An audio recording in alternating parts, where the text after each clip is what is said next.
Ever pinch pennies all year for that one family vacation only to feel the budget blues afterwards? If so, I was just like you.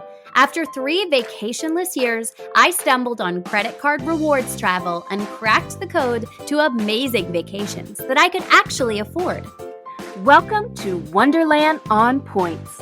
In this podcast, you will discover how opening credit cards strategically can save you thousands on travel.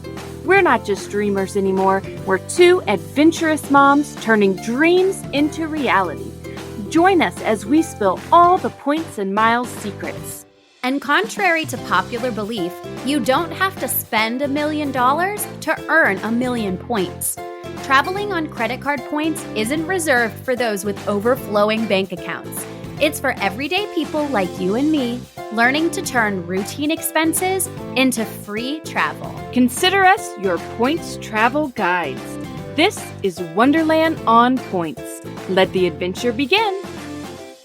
Welcome back to Wonderland on Points, everybody. We are so glad that you are joining us today. I am actually recording remotely for the very first time. Well, maybe not the first time, but the first time in a hotel. I am up in Minneapolis in a Hyatt house hotel, and that is why my sound sounds a little funny. I have my normal microphone, but it sounds totally different in this hotel. It does. It's got a little bit of an echo to it, but that's okay. We like the ambiance, and I'll fix it if I can on the back end. But this is the real deal, guys. You know that this is something that we fit into our busy lives because we love you. So sometimes we just are carting our setup somewhere else and making sure that you guys have your episodes. Yeah, this is actually an interesting trip. So I'm up in Minnesota. I polled some people online and got some ideas for things to do here. I am just solo with my girls. So this is a girls' trip. People, longtime listeners of the show may remember I came last year as well to the Minnesota Vikings have a youth junior cheerleader program So where cute. it is so cute. They have camp all week, so they go and they learn a dance with the Vikings cheerleaders. And then at the preseason game, they actually get to perform down on the field. So we are in full on Vikings world, and I absolutely love it. You did something for this hotel stay that was a little bit unconventional, didn't you? It's true. So I am in a Hyatt House property, and I, through looking on their website, realized that this property has kitchen suites. Now, I Ooh. am here for a whole week with my girls. We are trying, this is the end of the summer. I can tell you that my paycheck from the school where I teach nursing students has run out. I do not get paid this month. And so I'm like, we want to do this fun special trip, but we really need to make it as affordable as possible. So what I did is I had, and people are not going to like this. This is way outside the box, but this is the life of a budget traveler. Mm. I used a suite upgrade award for this Hyatt House property because I wanted to book the lowest cost room with points, which I did, a standard room. But I did want to make sure we were in a kitchen suite because I knew that it would save me so much money to be able to cook a box of macaroni and have a fridge that had some fresh fruit and some milk, and just to be able to have a full-size microwave in the room Yeah. saves us from multiple meals that I would have purchased otherwise. So I know it sounds crazy to use a suite upgrade award at a property that is not tropical getaway at some resort, but I didn't have one of those stays coming up, and I had the suite upgrade award, and I thought, this is really going to save me money. Yeah, you don't want to spend the massive amount of points extra that it would have cost to just book that room on points. You want to save your points for a nicer property because ultimately that's going to actually give you more value. So I think this is the perfect place to use the suite. I think that was genius. The food costs for 3 people for a week is a lot. Oh my goodness. I mean, it really is. Even at, McDonald's, it's approaching $30 for the 3 of us. If it was some sit down restaurant, it would be $50. It really adds up. It also is nice to have more than one room. So right now I'm recording this podcast from the hotel, but there is a door that closes so that my kiddos can watch TV in the room attached to me, but I have 2 rooms. So being also stuck in a room stuck in a room. I don't use that word lightly. It really is true. Being stuck in a room with your children all week long, you need a little more space, Honestly, So genius. I am thrilled to have used the Sweet Upgrade Award. I am loving Minnesota. I found the coolest playground in the world, the Woodhaven Playground in Eagan, Minnesota. You guys, if you are there in Minneapolis area, that is an incredible playground. I'm going to post a whole reel from it. So you guys look on at Family Travel for the Win. You will love it. Okay, so one last thing before we get to our amazing episode today that I'm very excited for you guys to hear.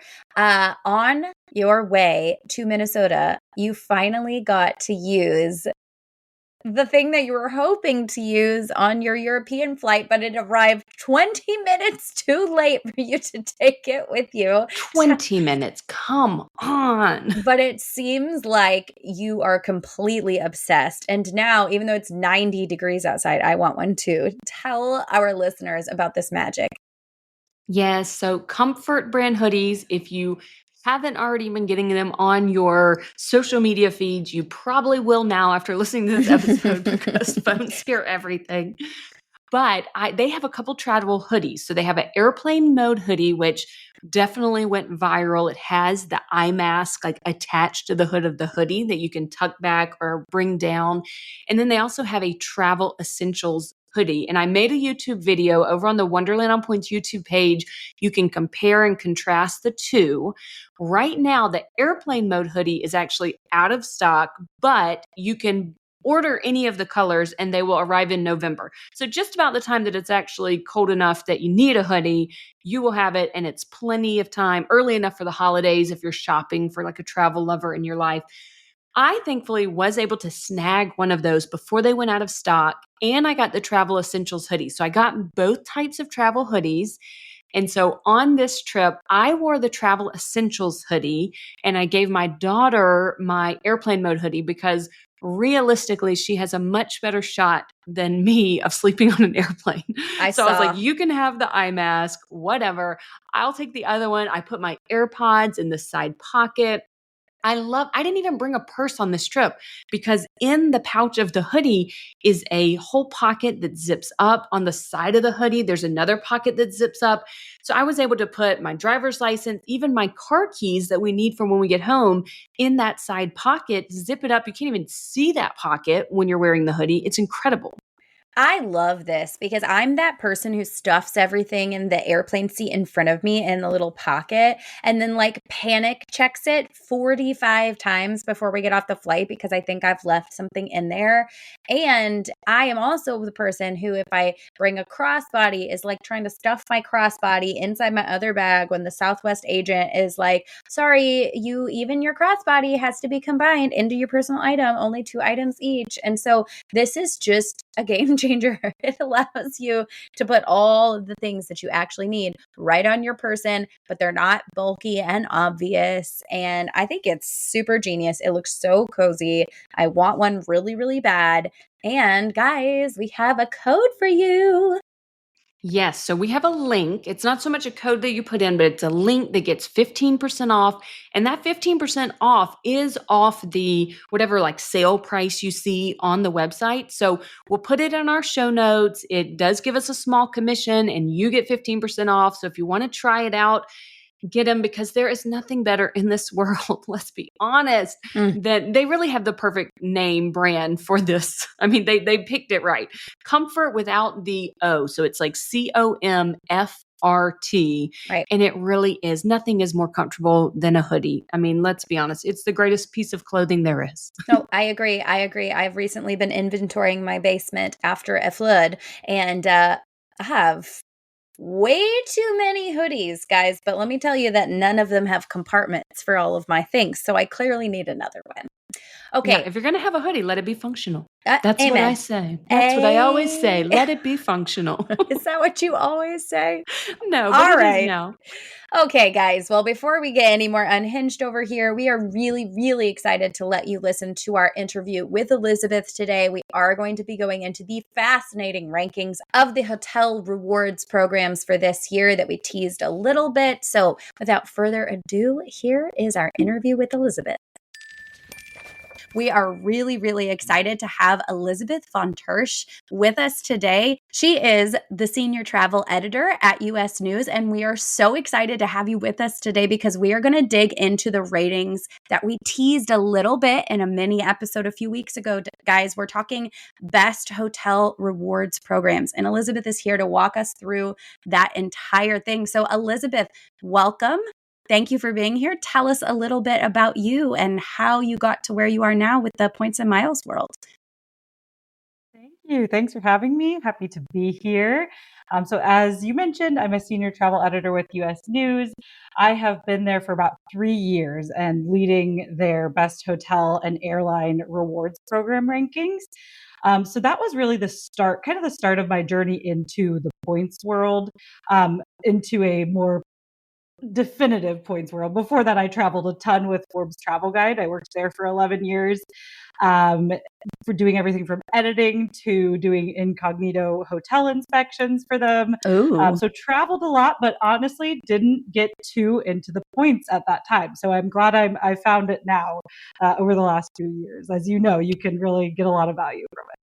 Oh, 100%. Once you start, you can't ever go back. So tell our listeners a little bit about your structure of the people that you travel with. How much are you utilizing points and miles for family travel versus work travel? And then maybe some destinations that you visited thanks to award travel? Yeah, absolutely. So primarily, on when I travel for work, it's usually by myself. But where I really use my points is with my family. So I have 3 boys. They're all pretty young, so travel is always an adventure with us. But that's when I really use my points for the most. So you all know how flights can really add up. Even if I can get 1 or 2 flights covered with points, it makes such a big difference. This winter, we are super lucky. I was able to find a great deal where I got our whole family on points to go to Quebec City. So I'm excited we're going there over the winter. So they're going to see the ice hotel and the toboggan and all that fun stuff. So very fun. One of my very favorite traditions that started because of Miles is that whenever each of my kids turns 3, I take them on a solo trip with just me. So it started with my first. I had a lot of miles built up and they were burning a hole in my pocket. And I planned a last minute trip with him. And it's just been such a fun tradition to do. So good excuse That to is travel. so crazy that you say that because I was just talking to my husband years back, and it wasn't because I had established a tradition yet, but I took one of my daughters up to New York City to see the Rockettes over Christmas, just had a little special one-on-one trip with her. And I was thinking with my youngest now, who is 3, that I might do that again. I was like, you know what? I took Scarlett when she was little. Maybe I should take Violet now. So that's really fun. You don't hear of people doing that at such a young age. A lot of times people do it once their child is a teenager. They do have a time that they do it, but I love that you do it at 3, and I think I might do that too. I think you should. And yeah, the feedback I get on that a lot is, well, he's not going to remember that trip. Why are you even doing this? And my oldest does remember, and we look at pictures all the time and have just the best memories. So I definitely still think it's worth it. Absolutely. So And cool. honestly, it's these memories for us because before you know it, we blink and they're running out the door. And we want some of these core memories too. So whether or not they remember it, they are learning from it. 3-year-olds are incredibly smart. They absorb everything about the world around them. You teach them to start traveling on an airplane at 3 and to start learning new things and exploring the world really young. You are pretty much guaranteed to have a well-rounded, good member of society. In my opinion, I mean, don't come for me. You can't quote me on that. I can't make any guarantees. But I do believe that that is the effect that travel has on kids. I was shocked when we just got back from London, Paris, Amsterdam, and my 3-year-old, we were on the beaches of Normandy. She was asking questions that made sense. She was paying attention to the tour. We went to the Anne Frank house in Amsterdam. She wanted to know everything. She asked so many questions. In the bookshop at the end, my older kids were wanting to buy a copy of Anne's diary. She also wanted a book. I was trying to mitigate cost. I was like, when we get home. Then a week later at home, when we said time to go to the library, she said, oh, I can get an Anne Frank book. I mean, she remembered the story. She talks about the bookcase they used to hide. You really would be surprised by what 3-year-olds absorb. That's awesome. I love that. Okay, so the 2025-2026 Hotel Rewards Program rankings did come out at the end of July. Let's get into it, and let's start with the methodology used to rank all the programs, and then we'll get into some of the top programs that were ranked. But first, tell us how you came to the decisions that you did. Absolutely. So both our airline and hotel rewards rankings are really geared toward the everyday traveler, right? So we're not talking to business travelers who are traveling 2 weeks out of the month. This is really for people who are maybe taking 2 or 3 trips a year, if that. So whether they're just getting into points or looking to kind of change the program that they're loyal to, that's where our rankings are best suited. Now, the first thing, with that in mind, the first thing we look at, and the one that has the most weight in our methodology, is how quickly you can earn a free night with that hotel program. So that makes up 45% of the hotel program score. We do also consider benefits. I know everybody loves to talk about the fun perks like early check-in, late checkout, and all of that. And then we take a look at the network size and diversity too. Do you at all factor in like the ease of earning just the points in general? And do you factor in if there are flexible currencies that can transfer in? Or are those just kind of outside benefits that if you happen to get a program that can also have a transfer from an outside bank, that's just a cherry on top? Yes, so we definitely look at how many ways you can earn points. And especially since we're talking to the more casual travelers, this is a really important facet just because, if you're not traveling so much, you still want ways to be able to earn points, right? So we look at different ways of doing that. Trends we're seeing, we always kind of update what we're looking for there. But lately, what we've seen a lot are rideshare apps, cruises, dining.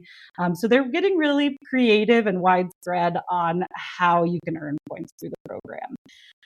Now, in terms of transferring points, we have not considered that yet, mainly because that's kind of like the next layer of complexity in the points world, right?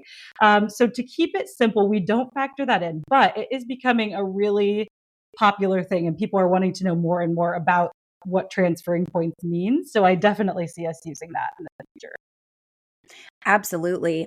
We were really fascinated when we were going through this for our mini episode a while ago. We were fascinated that it was Choice Privileges program that topped the list here. And this has been so under talked about in this community. We hear about it. Most of us that are really entrenched in this world are talking about it as a transfer partner of American Express. And that is really the only time it comes up. And we rarely hear anybody actually taking advantage of that. But I do have to say that when this episode came out, I did start to get messages from people that were telling us like, oh, we've used this to go on a great Scandinavia trip. And here's where we used Choice. So it really seems like it is kind of the next frontier, especially as Chase Bank starts making its choices. It's not as easy for us to get points over to Hyatt anymore because it's not as easy for us to earn the Chase points anymore. It kind of seems like Choice is going to be maybe moving to the forefront a little bit in this game. As I mentioned, our methodology focuses the most on the ease of earning a free night, right? So to calculate that, my team goes through thousands of hotel rooms all in one day to make sure we toggle between points and the cash value. So we look at the earning rate there and determine how many nights it'll take you to stay with a paid stay until you get a free night. So with Choice, this is where they really shine. So Choice averaged about 9 paid nights before you earn a free night. Now, the average across all programs was 15 nights. Wow. So with Choice, you're really cutting off about a week of hotel nights before earning that free night, which is where it really shines in our methodology. That's incredible. Another major category that weighed into the rankings was additional benefits. So a program offers like, we love the loyalty perks around here. We really do. And you did mention that before. What are some of the choice program offerings that are so impressive? Aside from the 9 nights to earn a free one, what are some of the other things that weighed in for them in that additional benefits category? Yes. So again, for the casual traveler, really attractive because you earn some nice perks really early on in the program. So starting at 10 nights, you're going to see early check-in, late checkout, which I know with children and families is so important to have that extra time in the hotel room to get your life together. Yes. And then also room upgrades too at 10 nights. So Wow. with yeah, so even with more popular programs, as you mentioned, you're not seeing all three of those benefits until 25 or even 40 nights. So just being able to access those at 10 nights is a really fun option. Yeah, that's completely incredible. One of the other smaller categories is the property diversity. And I think this is where people say choice tends to miss the mark. So let's talk about the range in their offerings. When people think of choice, the things that they will probably recognize are like Comfort Inn, Sleep Inn, and Clarion. But do we have high end, nicer options? The way that Hyatt kind of spans that, you can go all the way up to the Park Hyatt type properties and then all the way down to the Hyatt Place. Do we have options like that in the Choice Hotels program? Yes, so they have really over the last few years been building up their kind of more high-end offerings. So they added Radisson properties to their portfolio a couple years ago. Some of their Ascend collection properties are now kind of the highest end properties in that destination. So you see some luxury there, but where they've really kind of upgraded is that they've enhanced their partnership with Preferred Hotels and Resorts. Now that is a collection of independent luxury properties. So you can use your choice points on those kind of boutique hotels. And when we did our research, now Preferred has its own rewards program, but when we did our data collection, you actually had more choices booking with choice points than you did through Preferred's own program. Wow. So the availability on the Preferred program was less than with choice. So that was kind of an interesting little. That is fascinating. I am curious, when you say that we're earning a free night with Choice by staying 9 nights, is this because we're accumulating enough points to cash in for a free night, or is it like a free night certificate that can be used up to a certain level? This is just earning enough points to redeem it for a free night. So I know there are programs like World of Hyatt has the Brand Explorer Yes. program where you get a free night. But no, what we're talking about here with our calculations is how quickly you can accrue enough points to redeem a free night. Okay, so realistically, we're after those 9 nights of accrual, we're probably talking about redeeming for more of a moderate end of the spectrum, not so much these Ascend brands or anything like that. Right. Yes. So we actually average out the lowest cost room that you can book with points and the highest cost room that you can Okay. book with points. So we do factor in some of those higher level rooms and then get an average that way. So it does, to some extent, incorporate those more luxurious properties too. Okay, that's great to know. I'm wondering about sweet spots around the world. So we did hear for some people that in Scandinavia, Norway, there's some great opportunities for using the choice program. Are there any other areas just around the globe where there happens to be a good footprint for choice or a really great opportunity to earn some nice trips on maybe on a budget, on a lower points? I know sometimes some of our favorite hotels over in Asia, you can get some really beautiful properties for a really low number of points. So, any sweet spots that you guys found? Yeah, so I will say that our research is primarily for travel in the US. That's kind of our biggest base. So where we see it in the US is the southern states. So cities Mm, like Atlanta, Charlotte, DC, Houston, you're seeing rooms at about 8,000 points per night. Wow. And a lot of them. So most of those cities had 20 plus options there. So that's really, if you're traveling to see family at any of those destinations, Choice is going to be a really great option. But to your point, it can surprise you the good deals you can find around the world. So we looked at Paris rooms, for example, notoriously expensive destination, but they had a room for 8,000 points there as well. So Wow. yeah, don't count it out if you're looking to go to Europe, especially for Choice. That's incredible. Do you recommend that people have the Choice branded credit card to maximize this program, earn the benefits quicker?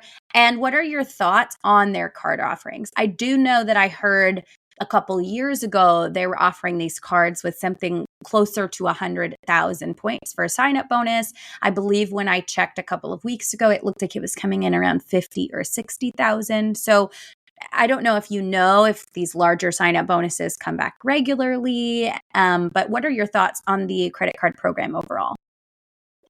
And this is kind of my strategy for credit cards in general. I think that if you are going to be loyal to that brand, you're going to stay in Choice properties at least a few times a year. I definitely think it can be worth it to look into the credit cards. Choice's entry level card does not have an annual fee, which is nice. It also gives you gold status, which is where you're going to see those nice perks that I already talked about with the early check-in, late checkout, room upgrades. So without paying an annual fee, you're going to get that status level with that credit card.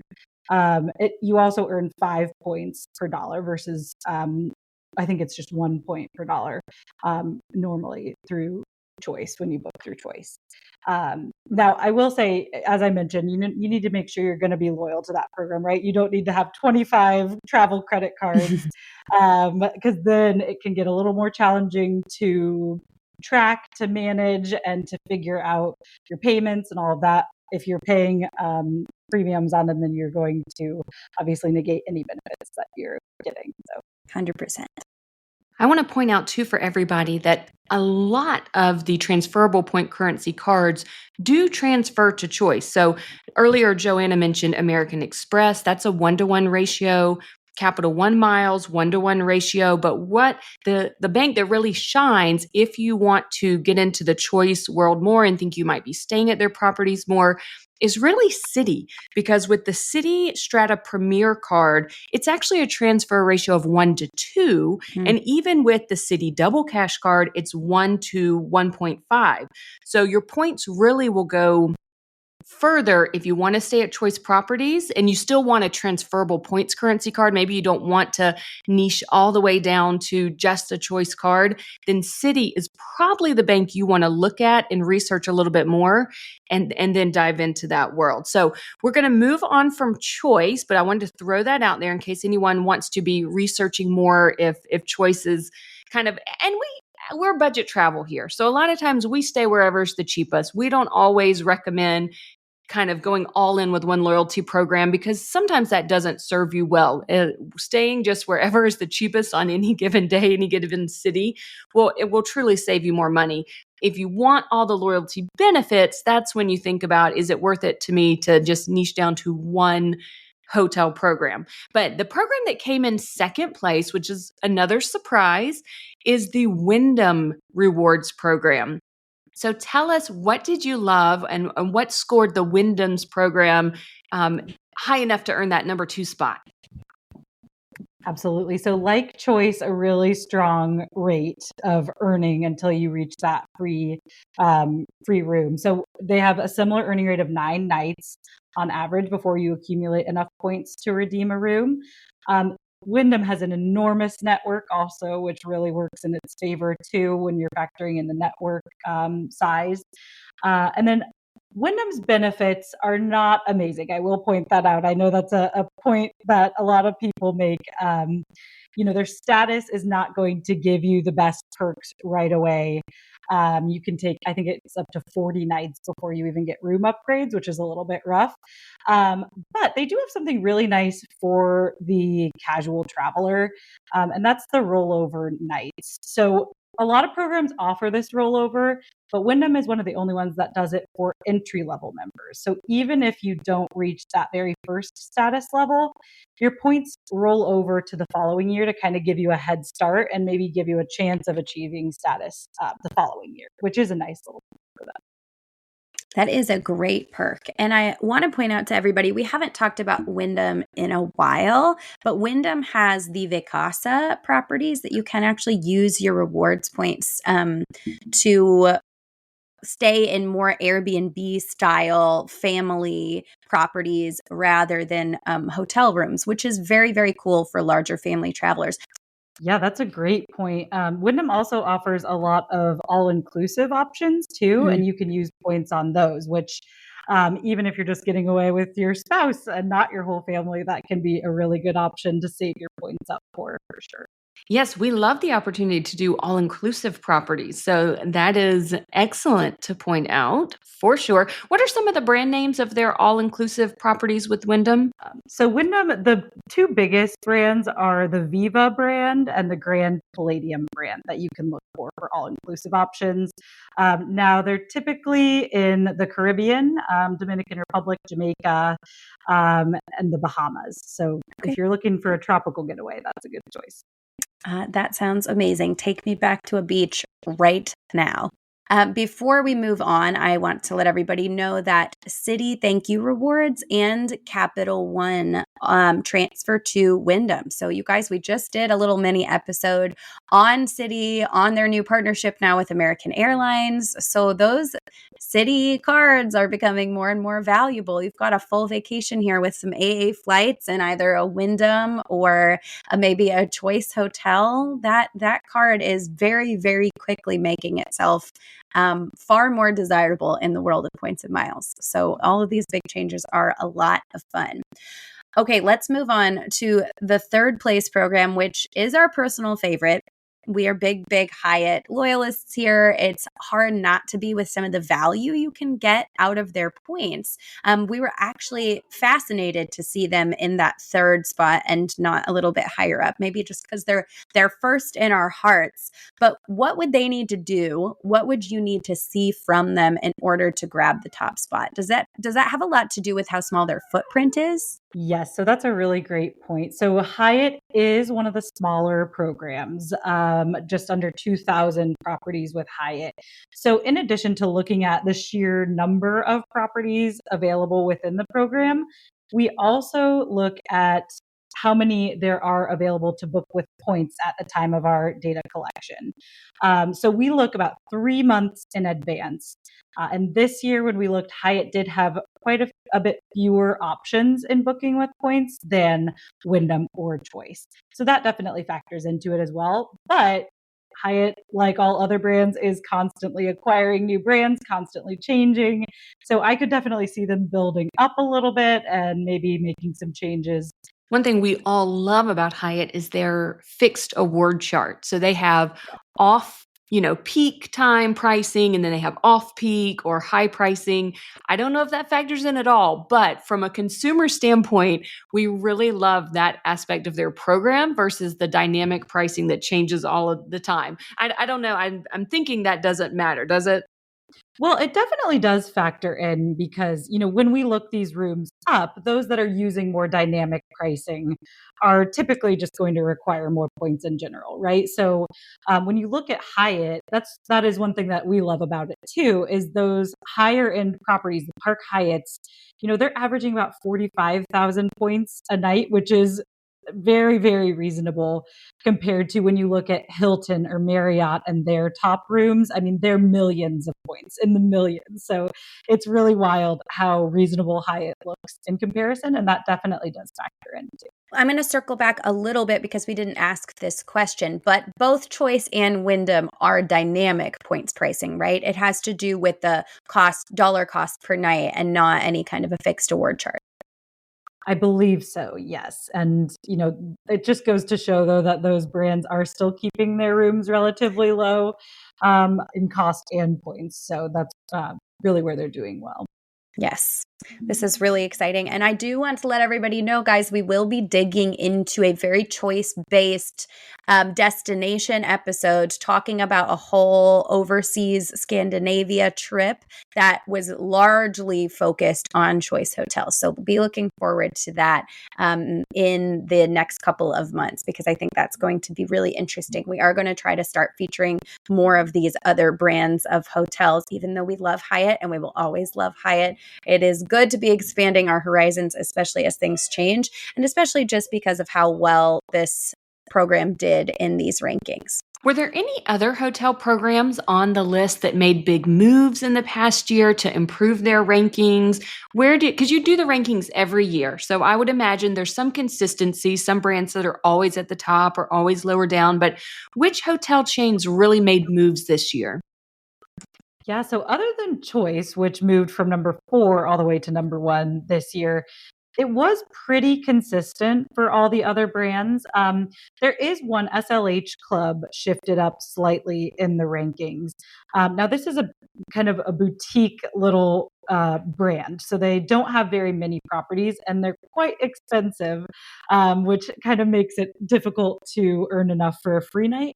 But some of those boutique brands, SLH Club, Leaders Club, Preferred Hotels, they offer some really awesome benefits, even if you're an entry level member. So even if you've never stayed at one of their hotels before, you can get nice perks like free breakfast, even with Leaders Club, free room upgrades, and things like that. So it's definitely worth checking those brands out. But yeah, to your question, there really wasn't a ton of shifting going on in our rankings.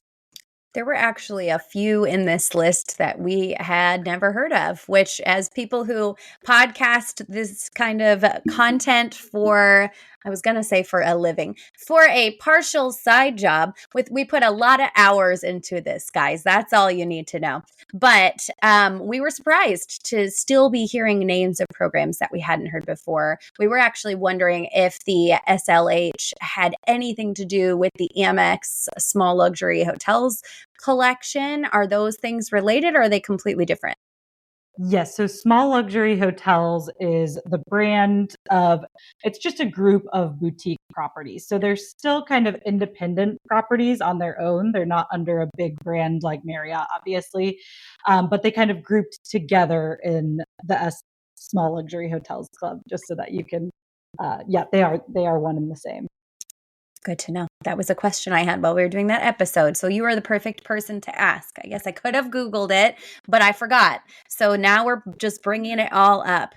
So we know that you guys also ranked the airlines, which we were not surprised, I think, to see Alaska taking that top spot. We are big Alaska fans. It was very fun to have that loophole for just a minute where we could get our American Express points over to Alaska. Sadly, that is over. But what other elements of travel do you guys rank? Yes, so we basically cover anything you can imagine. So we rank hotels in a bunch of different destinations across the US, Europe, Caribbean. We rank cruises. So we rank cruise lines and then we go into detail about different cruise ships within each line. And then we rank vacation destinations as well. So our lists cover everything from the best places to visit in South Carolina to the best family vacations in Europe. So if you're looking for some inspiration, we pretty much cover everything in that third. I love to hear it. I do have to know who came out at the top for cruises. You know what? Cruises, our new ranking is actually coming up in October. So we're really excited Ooh. about that. My colleague Nicola has that. We have actually a variety of categories in the cruises. So we have best cruise lines for families. I'll give you one guess who came out on top I'm there. guessing Carnival or maybe Royal Caribbean. But Disney, actually. Are Disney you cruises. serious? I Yeah, don't know any yeah. families that can afford Disney I cruises, know. so I that is know. not on my radar at all. I just think of Carnival and Royal Caribbean as far as being like the most budget-friendly and kid-filled places. There's so many kids on Yes. those ships. Yes. Disney Well, makes best sense, cruise though. lines for the money is Celebrity, which is under Carnival. And then we have best cruise lines for couples, which is Viking right now. They've got a lot of nice romantic river cruises. So Amazing. Okay, well, that's I fun. am I am the cruiser. I am notoriously not a cruiser and scared of cruises. But I've been thinking about this a lot lately because I've had some friends that did Mediterranean cruises, and they said that is where I should look to start because you can basically see land from where you are at all times, and you just go down to all these ports. You don't have to ride trains from place to place. You still see cities. They say the only drawback is if you have a really incredible ship with lots of fun activities, you don't spend a lot of time on the ships because you go from port to port to port. So the fun level, I think my kids want to do a cruise just because at cruise ports, when we've been in Puerto Rico or the Bahamas, they see these cruise ships coming in with all the water slides and go-kart tracks and ridiculous things that they have on them. And I guess a Mediterranean cruise wouldn't when you wouldn't get to access those things quite as much. But I think if I got brave enough to do one, that might be a good starting point for me. Yes, I think that it's a good balance, right? You don't have those long days at sea, which seem like it could be really nice for you. But yeah, it is the trade-off is that you wouldn't have as much time on the ship. But if you're looking to see a lot of different destinations at once, that's a great option. I was the youngest person by far on this river cruise, but I did a river cruise down the Danube a few years ago, and it was a blast. It was so relaxing, so peaceful. You basically aren't on the water that much because the destinations are so close together. But I got to see so many places. And there were tons of small towns in Germany that I never would have thought to stop in. So that's another option too if you don't want the big cruise ship.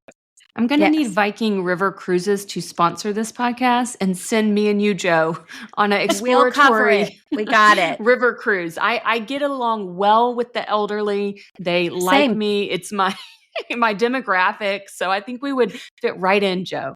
I agree completely. I like to be in bed at 7:30. So I volunteer as tribute for this Viking River Cruises. Also, I'm going to need somebody to come up with a really good way to start covering cruises with points because that is still a pretty difficult thing to do well. So once a cruise line comes up with a fantastic rewards program where we can maybe be transferring in from some of our bigger banks, I will be all over it. Same with train travel. Like these are things that I'm really, really hoping for in the future. Yes, and I think Carnival, I believe it starts next year, but I think Carnival is starting a rewards program pretty soon. So we'll have to see how that does. Obviously, a lot of the hotel and airline programs now you can either earn points on cruises or use them. Like you said, it will take a lot of points to cover a cruise, but those are some options until we see some better programs.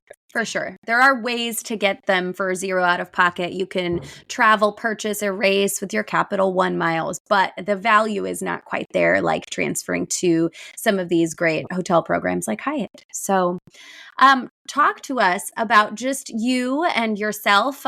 What was the last travel credit card that you personally applied for? Yes. So actually, I know we've talked a lot about Capital One. I just signed up for the Capital One Venture Card. I historically have been all in on Chase, Mhm. Chase Sapphire. But, for two reasons. One, in looking at my spending, with kids, with owning a home, the bulk of the money that I'm spending is not in those bonus categories, right? Of Yep. travel, of restaurants. So I had kind of just a gap in where my spending was and the earning. And Capital One, you earn 2 points, of course, on every purchase, which is a nice perk for those everyday costs that just somehow keep adding up. Um, and then another reason too, with recent changes with Chase, I don't want to have all my eggs in one basket, as you can imagine. So I think diversifying right now might be a good idea with, Yes. changes I think are imminent for all these programs. So Yes, we do love to encourage a little bit of a diversity in people's points portfolios, especially because changes are always happening, especially because we want you to be maximizing those earning categories. Maybe if you don't have it already, maybe the next horizon for you is the Amex Gold with the 4 times on groceries because, we know how kids can eat. It is wild. The snack bucket must always be full.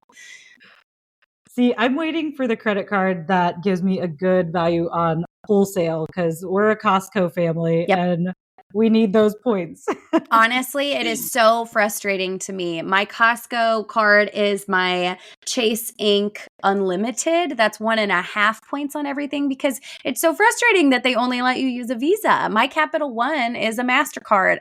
It's so sad. So yes, I am also waiting for that category. It is so, so valuable. You guys just need to come over to Aldi World with me, and then you can get 4 times points on your groceries. Look, I love Aldi. I do. But Costco beats them for me in produce, in paper products for the house. And if you have kids who eat a ridiculous amount of protein bars, you got to get those at Costco. Okay. The bulk snacks, the Aldi doesn't beat them. They don't. Agree to disagree. Okay, Elizabeth, so where are points taking you next for pleasure? I know you travel a lot for work, you cover a lot of destinations for work, but just for you and your family, where do you hope to travel on points and miles next? Yeah, so I'm very excited. My sister and I are actually going to Copenhagen. I know we've been talking about Scandinavia a lot. So I found an amazing deal with points. I'm in Indianapolis. And basically, the cost of this flight to Copenhagen was about the points equivalent of flying to Atlanta. So I was like, well, we're going, obviously. Yep. Yeah. So I'm calling it an extreme weekend getaway. I don't know if you've seen the trend of the extreme day trips where people are like flying to Europe for one day and then flying I love home. it. I'm on board with it. One day, I'm not. Yeah. One day's too short. I'm not that aggressive, but we have 3 days in Copenhagen, which I think will be nice. We both have kids. She has 4 kids and I have 3. So getting away is like, we can't do weeks at a time. Yep. So we're just seizing the moment. We're going to do it mostly for pastry eating, I think, is our biggest goal. That sounds incredible. We have been teasing this idea, Mary Ellen and I, of doing a weekend in Paris for my 35th birthday because we also have kids and jobs and can't go anywhere ever. And it's like, well, maybe we just go for the weekend and come back. Why not? Who says we can't do that? Right. Especially if you find a deal that works out. I mean, I feel 0% bad about not spending a week there because I'm not spending that much on the flight. So yeah, you got to tell us what airline. Is it a direct flight from Indianapolis? Surely not. Surely you have to connect.